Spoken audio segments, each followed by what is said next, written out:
जय भवानी, जय माताजी। मित्रों आजनो विषय है क्षत्रिय समाज। अनेक क्षत्रिय समाज पर केंद्रीय मिनिस्टर परसोत्तम रूपाला इमने जे वाणी विलास कर्यो, जेमने टिप्पणी करी, एना विरुद्ध में क्षत्रिय समाजे जे पोतानी अस्मितानी लड़ाई लड़वा माटे सौराष्ट्र कच्छ थी जे शुरुआत करी है अने आजे उत्तर गुजरात, मध्य गुजरात अने क्षत्रिय समाजना तमाम गामडाओ, तालुकाओं में, जिल्लाओं में जे रोष फाटी निकळ्यो छे, जे आक्रोश व्यक्त कर्यो छे, ए मुद्दे क्षत्रिय समाजनुं संबोधन करो। परसोत्तम रूपालाए जे निवेदन आप्युं ए निवेदन क्षत्रिय समाजना स्वाभिमान अने सन्मान पर कुठारो घात छे। क्षत्रिय समाजनी स्वाभिमानी खमीरवंती प्रजा पर ए वज्रघात समान छे अने एनो प्रतिकार करवा माटे क्षत्रिय समाज राजकोट थी क्षत्रिय समाज सौराष्ट्र अने कच्छ नी विविध संस्थाओं जे चळवळ चलावी छे एने बळवत्तर करवा माटे क्षत्रिय समाज ने हाकल करूं छुं। आ लड़त मात्र ने मात्र भारतीय जनता पार्टी ना केंद्रीय मिनिस्टर परसोत्तम रूपाला विरुद्ध में छे। आ कोई समाज ना विरुद्ध में नहीं।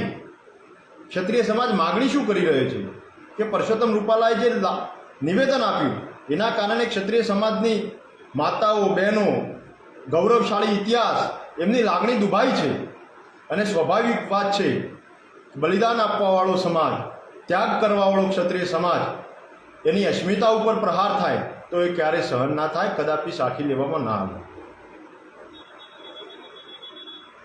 आपणी केटलीक बहनोए जोहर करवा माटे नी वात करी। क्षत्रिय समाजना विविध संगठनों तमामनुं संकलन थई अने एक ज वात, एक ज मुद्दे अवाज उठाव्यो कि राजकोटना लोकसभाना उम्मीदवार परसोत्तम रूपालाने बदलवामां आवे। तो एमां खोटुं शुं छे? केम अत्यार सुधी भारतीय जनता पार्टी अने एनुं शीर्षस्थ नेतृत्व मौन धारण करी अने पुरुसभामां अट्ठास करी रह्यो होय ए मुद्रामां छे? क्यां सुधी नरवा गुंजवाड़वानुं छे?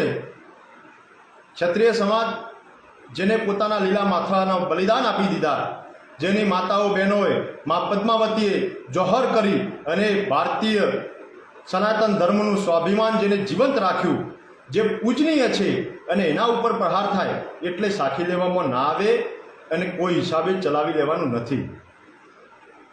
आ लड़तना विरुद्धमां क्षत्रिय समाजे विविध सभाओं करी।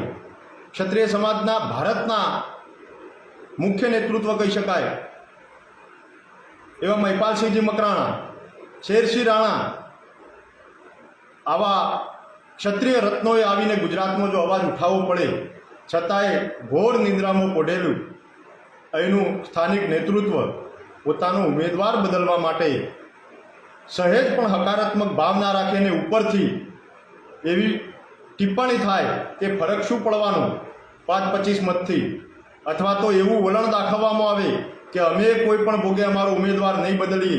આ રાજહઠ જે પકડી છે એને હવે જડબાતોડ જવાબ આપવો જ રહ્યો। મિત્રો ગુજરાતમાં વિવિધ જગ્યાએ આવેદનપત્રો અપાયા, આક્રોશ વ્યક્ત કરવામાં આવ્યો, અવનવી રીતે લડત ચલાવવામાં આવી। આપણે પણ દેત્રોદની અંદર આવેદનપત્ર આપી, યુવા ક્ષત્રિય સેનાની વિવિધ ટીમોએ પોતાના જિલ્લા મથકોએ આવેદનપત્ર આપી અને ક્ષત્રિય સમાજનો અવાજ ઉઠાવ્યો। क्षत्रिय समाजनी आन बान शान, क्षत्रिय समाजनी अस्मिता पर જ્યારે प्रहार थतो होय त्यारे क्षत्रिय समाजना नामे आपणे जो संगठन चलावता होय अने आपणे जो एनो प्रतिकार ना करीए तो आवनारो इतिहास, आवनारी पेढ़ी आपणे माफ नहीं करे। हूँ पोते देत्रोदनी अंदर आवेदनपत्र आपवामां क्षत्रिय समाजना प्रतिनिधि मंडल साथे आपणे हाजर रह्या। तमाम जिल्लाओं मथकोए सूचना आपी, तालुका मथकोए आपणे सूचना आपी, युवा क्षत्रिय सेना टीमने पण हाकल करी के पोताना तालुका मथके, जिल्ला मथकोए आवेदनपत्र आपो। पण हवे वात खूब वणसी चूकी है। હજુ તો એ વાતને કંઈ હકારાત્મક પ્રતિસાદ મળે પહેલાં આજે આદરણીય રાજ શેખાવતજી એવો વ્યક્તિ જે ક્ષત્રિય સમાજ માટે વર્ષોથી ઝઝૂમતો આવ્યો છે, સંઘર્ષ કરતો આવ્યો છે, અને હું માનું છું કે ગુજરાતમાં ક્ષત્રિય સમાજ માટે તમામ વર્ગની અંદર વિભાજિત ક્ષત્રિય સમાજ એને એક સેતુ પર લાવવા માટેનું કામ આદરણીય રાજ શેખાવતજીએ કર્યું હતું. અને ક્ષત્રિયની વ્યાખ્યામાં આવતા ગરાસિયા, કારડિયા, કાઠી, ઠાકોર, દરબારા બધાને જોડવાની નીતિ જો કોઈને અપનાવી હતી તો વડીલ મુરબ્બી શ્રી રાજ શેખાવતજી અપનાવી હતી. સૌ પ્રથમ સ્ટેટમેન્ટ એમનું હતું કે ગુજરાતમાં ઠાકોર, દરબાર, રાજપૂત તમામ ક્ષત્રિયોને જોડી અને ગુજરાતમાં પોતાના હક અધિકાર માટે લડત લડવામાં આવશે. આ નિવેદન હંમેશા પ્રશંસનીય રાજ શેખાવતજીનું રહ્યું છે. ત્યારે આજે રાજ શેખાવતજીની ધરપકડ થાય જાણે આતંકવાદી હોય, નક્સલવાદી હોય એ પ્રકારે આજે અમદાવાદમાં જે એરપોર્ટ ઉપર એમના સાથે જે વ્યવહાર કરવામાં આવ્યો એ કેટલા અંશે વ્યાજબી છે. ક્યાં સુધી આ ચલાવી લેવાનું? એમની પાઘડીને જો ઠોકર મારવાનો પ્રયત્ન થતો હોય તો આ માત્ર રાજ શેખાવતજીની પાઘડી નથી, આપણા સન્માન અને સ્વાભિમાનની પાઘડી ઉછળી છે. અને એનો પ્રતિકાર કરી એનો જડબાતોડ જવાબ આપવા માટે યુવા ક્ષત્રિય સેના, ક્ષત્રિય સમાજના વિવિધ સંગઠન અને ઉત્તર ગુજરાતના ઠાકોરો, દરબારોએ સજ્જ થવું પડશે. ઘણા બધા કોમેન્ટો કરતા હોય, નકારાત્મક બાબતોને આગળ ધરીને કહેતા હોય કે આવી વાત ચાલે છે, આવી ટિપ્પણીઓ થાય છે, આવી ટીકાઓ થાય છે. ભાઈ, ઉત્તર ગુજરાત, મધ્ય ગુજરાતમાં ક્ષત્રિય સમાજનો મોટો વર્ગ એટલે ઠાકોર અને દરબાર. સૌરાષ્ટ્ર કચ્છમાં લોકો લડી રહ્યા છે, ક્ષત્રિય સમાજ પોતાના વિવિધ પ્લેટફોર્મ પર અવાજ ઉઠાવી રહ્યો છે. પણ ઉત્તર ગુજરાત અને મધ્ય ગુજરાતમાં આપણું કર્તવ્ય છે, આપણું દાયિત્વ છે કે આપણા વિસ્તારની અંદર, આપણા પંથકની અંદર આ લડતને શક્તિશાળી બનાવી અને છેવાડાના ઘર સુધી લઈ જવા માટે આપણે પોતે જવાબદારી ઉઠાવવી પડશે. આજે સોશિયલ મીડિયાના માધ્યમથી લાઈવ થઈ યુવા ક્ષત્રિય સેનાના હોદ્દેદારોને વિનંતી કરું, પ્રત્યેક તાલુકાની અંદર આવેદનપત્ર આપવા માટે પોતાની ટીમો સજ્જ કરો.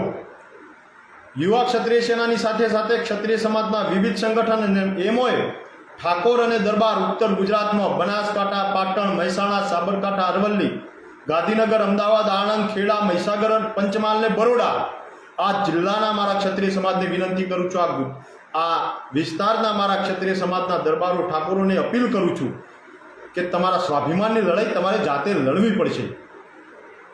મજાલ છે કે આપણા અસ્મિતા ઉપર જો પ્રહાર થયો હોય અને આપણી માગણી સંતોષવામાં ના આવે અને આપણે જો એનો જવાબ ના આપીએ તો આપણે નપાણિયા સાબિત થઈએ.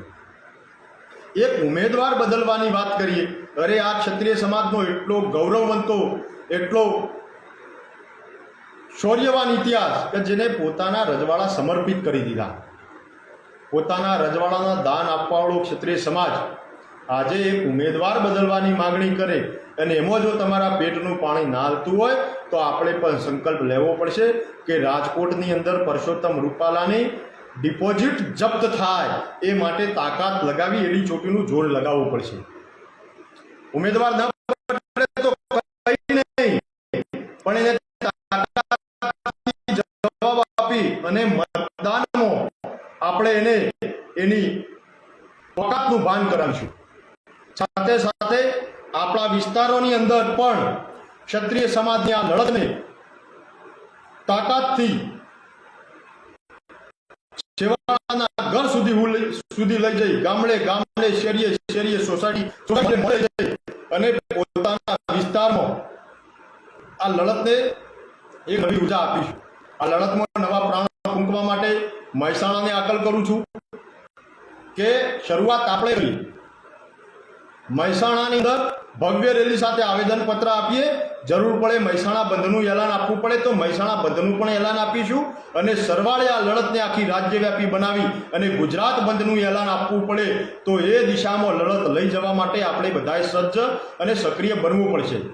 ક્ષત્રિય સમાજના વિવિધ સંગઠન, યુવા ક્ષત્રિય સેના, કરણી સેના, ક્ષત્રિય ઠાકોર સેના, ક્ષત્રિય ઠાકોર સંઘ, ક્ષત્રિય ઠાકોર એકતા સમિતિ, અન્ય પણ સંગઠનો, મહાકાલ સેના હોય કે પોતાના વિસ્તારના 27 ગઢવાળા સમાજ હોય કે 84 જાગીરદાર સમાજ હોય કે આ બાજુ બનાસકાંઠાનો ક્ષત્રિય સમાજ હોય કે બાવન ગોળનો સમાજ હોય કે પોતાના પેટા વિભાગોના સંગઠનો હોય, આ બધાને વિનંતી અને અપીલ કરું છું કે કોઈ બેનર નહીં, કોઈ ધજા નહીં, કોઈ ખેસ નહીં, કોઈ સંગઠન નહીં, કોઈ નેતૃત્વ નહીં, પણ ક્ષત્રિય સમાજના બેનર ઉપર આપણે બધાએ પોતાના તાલુકા મથકે આવેદનપત્રો આપીએ, જિલ્લા મથકોએ આવેદનપત્ર આપીએ, રેલી સાથે આપણી તાકાતનો અહેસાસ કરાવીએ. ક્ષત્રિય સમાજ ક્યારેક જ્ઞાતિવાદી નથી. ક્ષત્રિય સમાજ ક્યારે પોતાની કોમ માટે જાતિવાદ કરવા માટે, જાતિવાદી ઝેર રોકવા માટે નીકળેલો સમાજ નથી. આપણે તો એના દીકરા છીએ કે જેને દરિદ્રની દીકરી, કોઈક વાલ્મીકીની દીકરીના પણ શિયળ લૂંટાતા હોય તો એની ઇજ્જત આબરૂના રખોપા કાજે પોતાના મસ્તક વઢાઈને ધડ લડ્યા છે. એના આપણે સંતાન છીએ, એના આપણે દીકરા છીએ. આ તો આપણી અસ્મિતાની લડાઈ છે, આપણી આન બાન અને શાનની લડાઈ છે, આપણા ગૌરવશાળી ઇતિહાસની વાત છે, આપણા સન્માન અને સ્વાભિમાનની વાત છે, આપણા એકતા અને અખંડિતતા માટેની વાત છે. અને એના માટે ક્યાંય લડતમાં પીછેહટ ના કરીએ. એ માટે બધાને વિનંતી અને અપીલ કરું છું કે નાની મોટી બાબતોને તિલાંજલિ આપી ક્ષત્રિય સમાજ એક હતો, એક છે, અને ગુજરાતમાં ક્ષત્રિય સમાજ પોતાની લડત લડવા માટે સામર્થ્યવાન અને શક્તિશાળી છે. એટલી ક્ષમતા એનામાં છે. એ પુરવાર કરવા માટે, એ સિદ્ધ કરવા માટે આ લડતને ગુજરાતના અંબાજીથી ઉમરગામ અને પંચમહાલથી પાલીતાણા સુધી લઈ જવા માટે આપણે બધા સજ્જ બનીએ. એ વિનંતી અને અપીલ કરું છું. મળતા રહીશું મિત્રો, પણ બધાને પ્લીઝ વિનંતી અને અપીલ કરું છું કે આજથી એમાંય ઉત્તર ગુજરાત અને મધ્ય ગુજરાતના 11 જિલ્લાઓ, ઠાકોરો દરબારો, આપણે જો ક્ષત્રિય તરીકે પોતાની જાતને ઓળખાવતા હોઈએ, આપણા બારોટોના, રાજમગા, વૈવંચાવના ચોપડે આપણો જો સુવર્ણ ઇતિહાસ બોલતો હોય તો ક્ષત્રિયની લડાઈમાં આપણે પણ ક્યાંય પીછેહટ કરવાની થતી નથી. આમાં પણ આપણે યોગદાન આપવું જ રહ્યું. અને તાકાતથી લડવા માટે મારા ક્ષત્રિય ઠાકોર સમાજ, મારા સમસ્ત ક્ષત્રિય સમાજ, દરબાર અને વિવિધ વ્યાખ્યામાં આવતો બારૈયા, ધરાળા કે પાટણવાડિયા અને આ રાજ શેખાવતજીની પાઘડી નહીં, આપણી માતાઓ બહેનો આપણા જીતા જાગતા જો જોહર કરવા નીકળે, ક્ષત્રિય સમાજ એક ઉમેદવાર બદલાવી ના શકે. આવી જો ટીખળો અને મશ્કરીઓ જો આપણી થશે બજારમાં કાલે, તો હું માનું છું કે આપણને નેતૃત્વમાં ક્યાંક ઉણા ઉતરી રહ્યા છીએ. એ વાતને આગળ વાચા ના મળે, એ માટે તાકાતથી લડવા માટે આપણે બધા સક્રિય બને. એ જ વાત સાથે જય ભવાની.